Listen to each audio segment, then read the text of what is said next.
Bonsoir à tous, soyez les bienvenus sur Monaco Info pour une nouvelle édition. Voici les titres de votre journal, le dernier du mois d'octobre.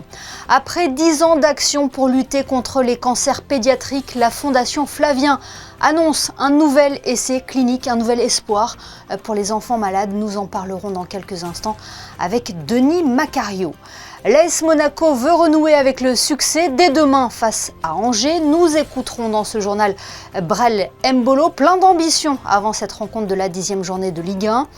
L'Opéra de Monte-Carlo rend hommage à Puccini, dont on célèbre cette année le centenaire de sa disparition, avec la Rondinée, une œuvre créée ici même en Principauté. Et Jean-Christophe Maillot, le chorégraphe directeur des ballets de Monte-Carlo, sera avec nous ce soir pour nous présenter son premier ouvrage, La danse en festin, aux éditions Gallimard, un livre qui retrace ses 30 ans de carrière à la tête de la compagnie.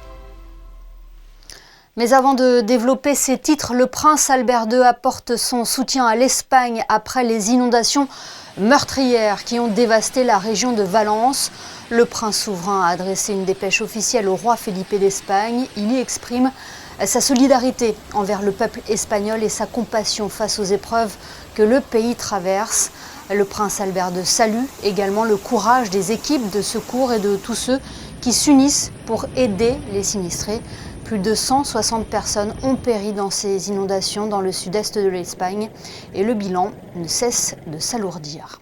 L'actualité, c'est aussi cette réunion du comité de coordination et de suivi de la stratégie nationale de lutte contre le blanchiment de capitaux, le financement du terrorisme et de la prolifération des armes de destruction massive et la corruption.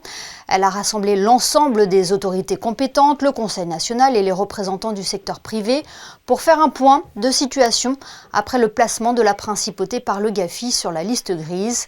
Lors de cette séance, le ministre d'État Didier Guillaume a tenu à saluer, je cite, « l'engagement collectif de toutes les parties prenantes dans ce domaine complexe, technique et en constante évolution ». Elle lutte contre les cancers pédiatriques depuis 10 ans maintenant. La Fondation Flavien a été créée en 2014 par Denis Macario suite à la disparition soudaine de son fils des suites d'un cancer du cerveau. Depuis cette date, il s'engage auprès des enfants malades en organisant plusieurs événements où l'ensemble des bénéfices est reversé à la Fondation. Des fonds précieux, car en une décennie, de nouvelles stratégies thérapeutiques ont pu être envisagées jusqu'à l'annonce dernièrement d'un nouvel essai clinique, la molécule de l'espoir. Bonsoir Denis Macario. Bonsoir Amélie. Voilà 10 ans maintenant que la Fondation Flavien soutient la recherche pour lutter contre les cancers pédiatriques. Quel regard portez-vous tout d'abord sur cette décennie écoulée ? On y est arrivé, rien n'est impossible. Donc on a tenté cette aventure humaine et tragiquement au départ, et puis maintenant c'est que du bonheur parce qu'à chaque fois c'est une réussite, comme ce soir. Immédiatement, le tissu monégasque a adhéré à votre combat. Cela vous touche, une telle solidarité ? Ça a été le premier article dans Monaco Matin avec toute la population quand il y a eu les obsèques, la marche de la piscine jusqu'à l'église Sainte-Dévote et ainsi de suite, la soirée à la plage marquée, la commémoration et puis après donc il y a eu la création de la fondation au mois d'août et le premier événement au mois d'octobre qui avait amené 2000 personnes, dont 1500 enfants. Ça a été, la population a répondu présente. Voilà, vous avez réussi à fédérer autour d'une cause en organisant différents rendez-vous comme la Trot & Roll ou les concerts Pousse la vie. Tout à fait. Avec d'autres événements aussi, le Pousse la vie qui est côté musical. Il y avait les apéros concerts l'été. L'année dernière, on avait fait un superbe apéro des étoiles et cette année, on le transforme en dîner des étoiles. Depuis la création de la Fondation Flavien, Denis Macario, plus de 850 000 € ont été dédiés à la recherche. Aujourd'hui, l'espoir est permis avec un nouvel essai clinique ? Tout à fait, c'est sur moi, c'est écrit, Mependax, c'est le futur essai clinique. On n'attend plus que la livraison de la molécule par Pfizer à la Timone à Marseille. Tout est prêt, tout est signé pour faire de ceci une tentative de solution thérapeutique. Mais ça sera plus qu'une tentative parce que il y a un enfant qui a envie. Malheureusement, il y a eu des enfants qui ne sont plus, mais il y a eu une durée de vie importante, plus de 18 mois pour la plupart. Et donc voilà, c'est une bonne pioche, si je peux dire, par rapport à la molécule. Oui, on l'entend, c'est une réelle avancée dans la lutte contre les cancers pédiatriques. C'est une solution thérapeutique. Oui, moi j'y crois dur comme fer depuis le début.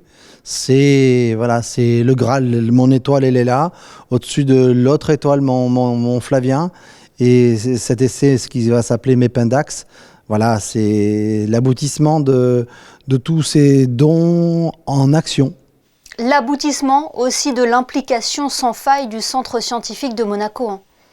Tout à fait, le centre a permis, avec des moyens qu'on a mis sur la table, avec un projet tangible, moi, ayant pris le projet sous le bras pour aller à chaque fois chercher des sous à longueur d'année, en quelque sorte le VRP du CSM, qui a fait que eux n'avaient plus qu'à chercher derrière leur microscope et éprouvette, tout simplement.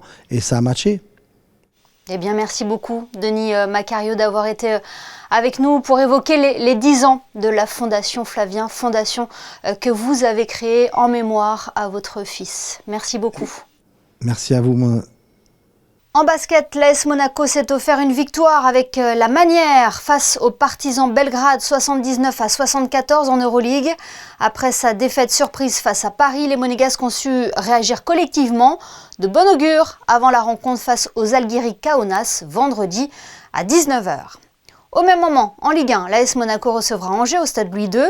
Les Rouges et Blancs, qui ont connu leur premier revers de la saison face à Nice dimanche dernier, comptent bien renouer avec le succès face au 15e du championnat. Le club de la Principauté est lui deuxième à 3 points du Paris Saint-Germain. Je vous propose d'écouter Adi Hutter et Brelem Bolo en conférence de presse d'avant-match.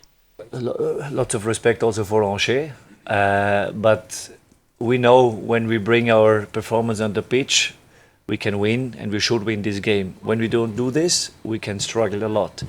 They have really good results. The last 5 games, they had only 1 defeat at home against Reims. They played a draw against Toulouse away. They played a draw away in Marseille. They won now against Saint-Étienne 4-2. These are good results. They have 7 points, and we should have respect from Angers, and we have it. But we play at home. We want to bounce back, or we want to bring us back on track to be successful and for a victory. We need 10 players on the pitch with our goalkeeper 11 and a good performance. Then for sure we can win this game. Bien sûr qu'on regarde les matchs, on regarde nos concurrents directs, on regarde derrière, on regarde les matchs de Ligue 1 globalement et on regarde les performances, mais nous on essaie vraiment de regarder sur nous, vraiment d'enchaîner, de ramener la performance sur le terrain, de se régénérer, d'essayer de vraiment d'oublier le dernier match et de regarder à l'avant parce que il y a énormément de matchs qui viennent et c'est vraiment l'aspect vraiment sur la performance de chaque joueur et de le refaire. Et après, c'est vrai, comme on a dit, en certains moments où tu peux un peu regarder plus le tableau et dire qu'ok, il y a peut-être une chance de taquiner le premier. Je ne vais pas forcément dire PSG parce qu'aujourd'hui on est en novembre, mais en certains moments tu vas quand même un peu voir où la direction elle mène et après on va regarder où on est et on va essayer de plus concrétiser nos ambitions. Monaco-Angers, c'est donc à 19h ce vendredi au stade Louis II. L'Opéra de Monte-Carlo rend hommage à Puccini à l'occasion du centenaire de sa disparition. 4 dates vont honorer la mémoire de ce compositeur italien dont la première a eu lieu hier à la Salle Garnier avec la Rondinée, une œuvre créée en Principauté en 1917. Le reportage de José Sacré sur des images de Julien Laugier. La Rondine de Puccini, créée à Monaco le 27 mars 1917, a ouvert la nouvelle saison de l'Opéra de Monte-Carlo mercredi 30 octobre en version concert avec l'orchestre de l'Opéra Carlo Felice de Gênes, les chœurs de l'Opéra de Monte-Carlo sous la direction de Giacomo Sagripanti et une très belle distribution autour de Pretiende dans le rôle de Magda la Rondine.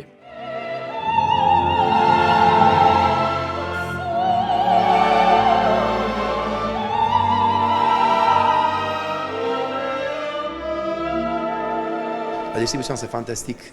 On a les meilleurs chanteurs du monde ici pour ce répertoire. On a des débuts fantastiques. Pretty qui va débuter le rôle. Il y a Charles Castronovo, une équipe vraiment pleine de jeunes noms.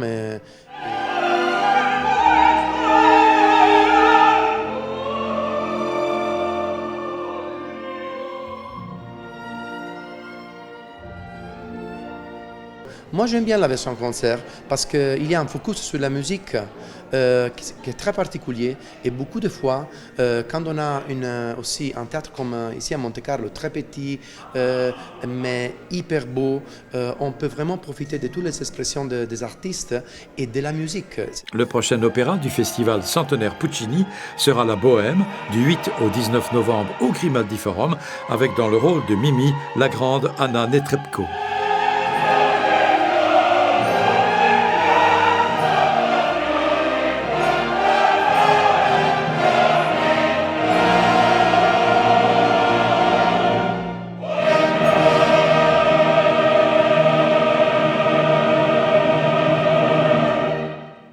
Notre prochain invité dirige les ballets de Monte-Carlo depuis 30 ans déjà. Jean-Christophe Maillot sort son tout premier livre, La danse en festin, aux éditions Gallimard. Il y raconte son parcours à travers des photos, des témoignages de ses plus proches collaborateurs et nous offre une véritable immersion dans l'univers des ballets. Bonsoir Jean-Christophe Maillot. Bonsoir. Merci d'être notre invité ce soir pour nous parler de votre premier ouvrage. Qu'est-ce qui vous a motivé, tout d'abord, à vous confier dans un livre ? Tout d'abord, c'est parce que Gallimard nous a fait signe en nous disant qu'ils auraient souhaité faire un ouvrage à l'occasion des 30 années présentes à Monaco. Et ils m'ont demandé si on serait d'accord. Et bien entendu, on a réfléchi et on s'est dit que c'était peut-être le moment de faire pas un bilan, mais une forme d'état des lieux de ce qu'on a pu mettre en place depuis plus de 30 ans à Monte-Carlo, dans cet endroit incroyable. Et en y réfléchissant, on s'est dit que c'était important peut-être aussi de faire un ouvrage qui montre à quel point cette compagnie est particulière, à quel point elle est bien sûr autour de mon travail, mais mon travail n'existant qu'au travers de celui des autres, de tous ceux qu'on a pu inviter ici, de tout ce foisonnement permanent qu'il y a eu entre les plasticiens, les compositeurs, la musique, la danse, une forme de théâtre. Et c'est une signature qu'il était, je pense, important de mettre en avant. C'est un ouvrage réalisé avec beaucoup de sensibilité et de générosité à la fois. En tout cas, ce que je voulais qu'il ressorte, c'était quelle est la réalité de cette compagnie. On parle souvent d'une forme de famille ici, et c'est vrai qu'il y a peut-être cette qualité particulière aussi propre à Monaco, de par la petitesse du pays, le fait que les gens soient si proches.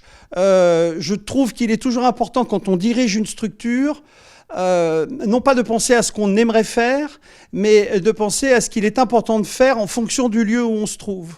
Et Monaco a cette force extraordinaire de réunir quand même énormément d'individus très différents, variés, venant d'un peu partout, ayant vu beaucoup de choses. Et je voulais que ce livre montre ça. J'aime beaucoup cette phrase de la princesse Caroline qui dit donner du plaisir sans chercher à plaire. Ça a été vraiment une mission et je pense que cet ouvrage permettra aux gens de réaliser tout ce qui s'est accompli depuis 30 ans et qui est assez phénoménal, je dois dire, au niveau du volume, de l'importance des gens, de la générosité avec lesquels on a pu partager cette chance extraordinaire qu'on a d'être ici et d'avoir ces ballets de Monte-Carlo. D'où ce titre, La danse en festin ? Oui, parce que cette notion de festin, c'est pour moi essentiel, c'est cette notion de partage. Le festin, c'est ce moment où on partage avec des amis la nourriture. Alors nous, c'est la nourriture chorégraphique, c'est la nourriture spirituelle. Comment les gens se partagent cette chose si importante qu'est le spectacle. Le spectacle n'est rien sans un public. il y a toujours cette relation d'échange et c'est quelque chose que je privilégie beaucoup. J'ai énormément de respect pour le public et l'art chorégraphique n'est pas un art solitaire, on n'est ni un peintre ni un écrivain, on n'existe que lorsqu'on rencontre le public. Donc c'est très important de montrer aussi que cet outil qu'est le ballet de Monte-Carlo avait cette capacité à prendre tout ça en compte. Et comme vous l'avez dit, au fil des pages, le lecteur est invité dans l'univers des ballets. Oui, parce qu'il y a beaucoup de témoignages. D'abord, c'est un ouvrage très particulier parce que souvent, ce genre d'ouvrage est soit écrit par un journaliste et là, non, ce ne sont que des artistes, ce ne sont que des écrivains, des chorégraphes qui sont passés ici, des compositeurs, des chefs d'orchestre, des danseurs, les gens qui se sont reconvertis au sein de la compagnie. Il y a vraiment toute cette notion si propre au ballet de Monte-Carlo, encore une fois, que j'aime mettre en avant. C'est vraiment je pense, un ouvrage ludique. C'est un ouvrage qu'on a voulu facile à manipuler, qu'on peut ouvrir à n'importe quelle page. On n'est jamais dans une situation où on est en retard de quelque chose. On peut le lire un peu comme un magazine, même si on a à l'intérieur aussi beaucoup de choses vraiment passionnantes de la part des témoignages, de la part de plein d'artistes qui ont travaillé avec nous et qui nous livrent des choses très subtiles, des clés sur aussi qu'est-ce qu'est ce travail. Qu'est-ce que c'est que d'être danseur, qu'est-ce que c'est que d'être chorégraphe, qu'est-ce que ça veut dire d'essayer de transmettre aux autres ces émotions qu'on essaye de faire passer si souvent. Il y a même votre ami proche, l'auteur Jean-Marie Laclaftine, qui vous décrit comme un petit poussé. Est-ce que cela vous correspond ? Oui, j'aime bien parce que j'aime bien cette relation à l'enfance, parce que malgré mon âge, j'espère ne pas avoir trop grandi.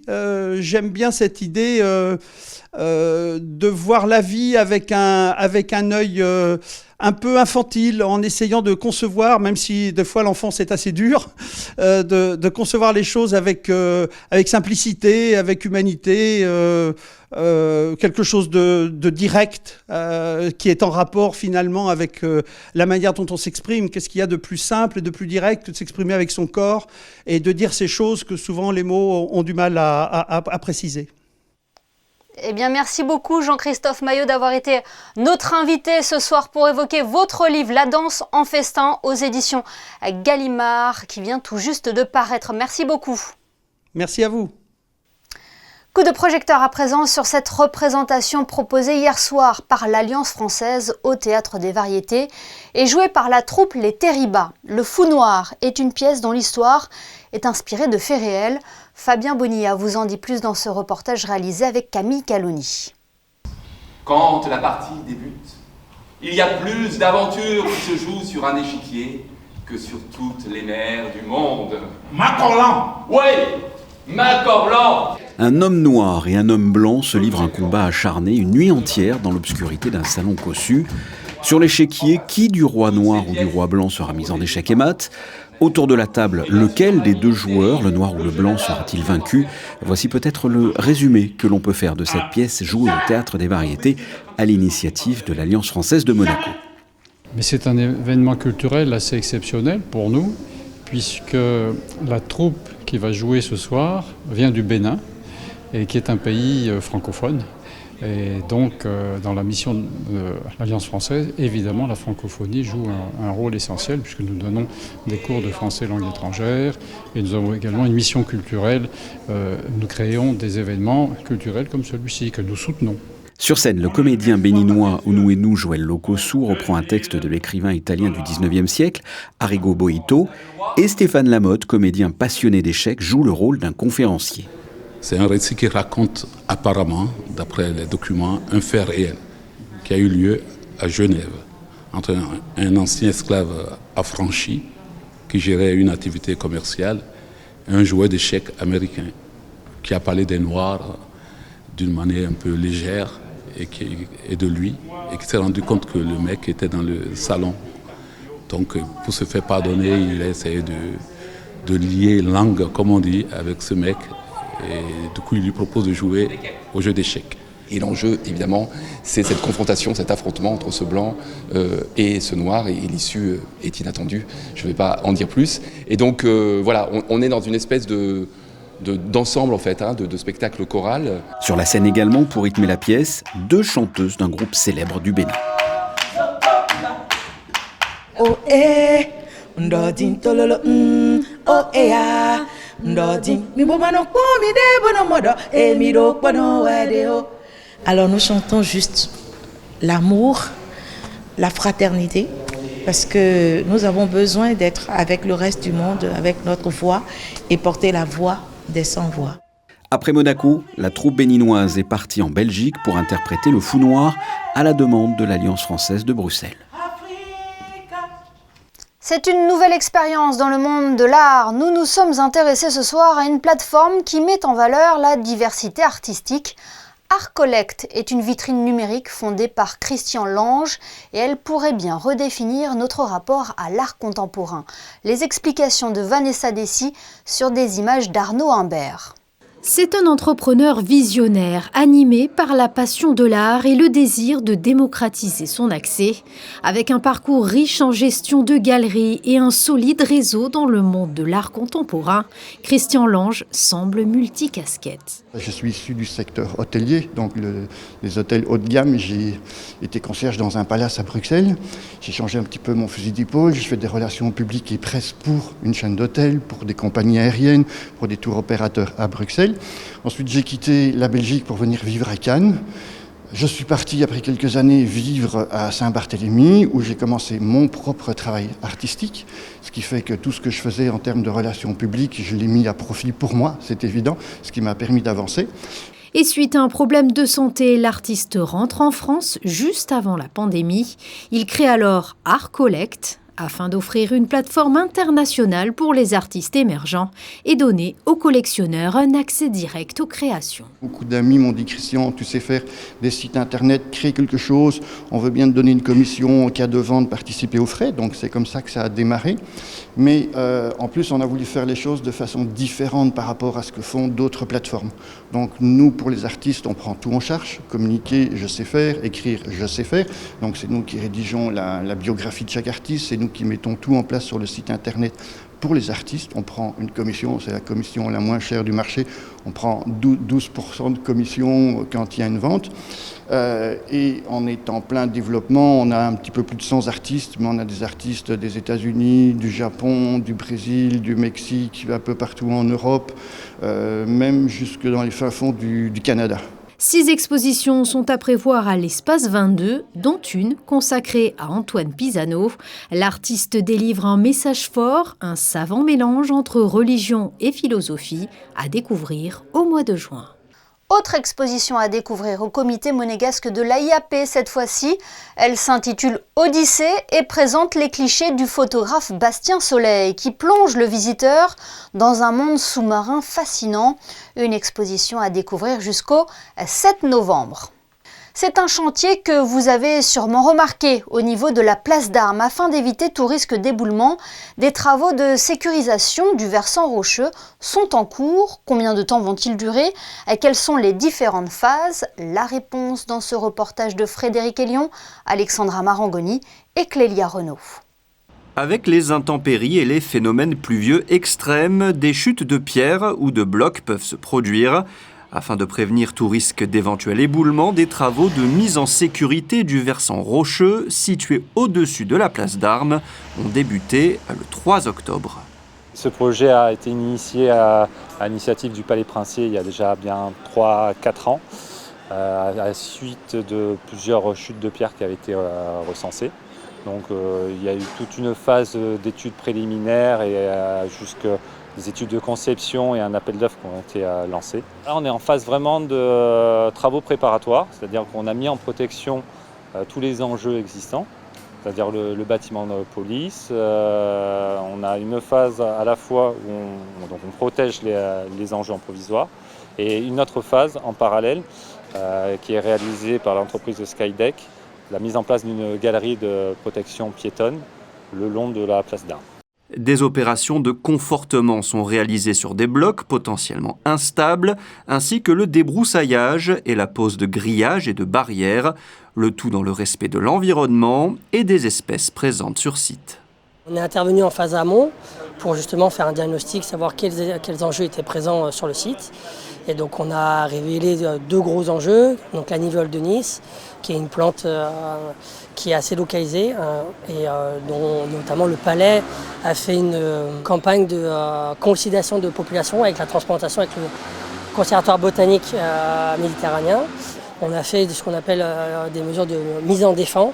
Donc on a balisé, on a matérialisé avec de la cordelette ou avec de la chaînette pour que justement les ouvriers n'aillent pas sur ces sites-là, parce que c'est les endroits où il y avait de la nivole de Nice, qui est une espèce très sensible.